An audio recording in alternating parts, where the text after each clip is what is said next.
4 दिन पहले वायनाड में कुदरत का कहर दिखा और सैकड़ों की मौत हो गई। और अब केरल के वायनाड में आई तबाही के 4 दिन बाद रेस्क्यू ऑपरेशन का काम लगभग पूरा हो चुका है, लेकिन यहाँ मलबे में कई लाशों के दबे होने का खदशा है। बहुत से ऐसे लोग भी हैं जिनकी यहाँ पर मौत हो चुकी है, लेकिन डेड बॉडी नहीं मिली है।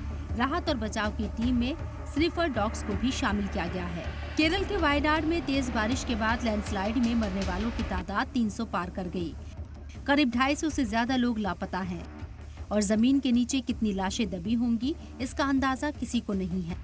दिक्कत की बात यह है कि वायनाड में बारिश और लैंडस्लाइड का अलर्ट अभी भी बना हुआ है। वायनाड से साबिक एमपी और कांग्रेस लीडर राहुल गांधी और उनकी बहन प्रियंका गांधी वाड्रा जुमेरात को वायनाड की हालत का जायजा लेने पहुंचे थे। राहुल गांधी अभी भी वायनाड में मौजूद हैं और रेस्क्यू ऑपरेशन पर नजर बनाने के साथ साथ लोगों से भी मिल रही हैं। वायनाड में जैसे जैसे रेस्क्यू ऑपरेशन खत्म हो रहा है, तबाही की तस्वीरें और नंबर्स लोगों को हैरान कर रही हैं। खबर के मुताबिक लैंडस्लाइड के बाद बहते आ रहे मलबे की तेज रफ्तार ने इरावानी फुजार नदी के रास्ते को चौड़ा कर दिया है, जिससे इसके किनारे टूट गए हैं। नदी किनारों पर बने घरों को काफी नुकसान पहुंचा। वहीं लैंडस्लाइड के इलाके की जो तस्वीरें सामने आई हैं, उनसे पता चला है कि आबादी वाले इलाकों के करीब पहुंचने पर नदी तेजी से लगातार अपनी ऊंचाई खोती जा रही है।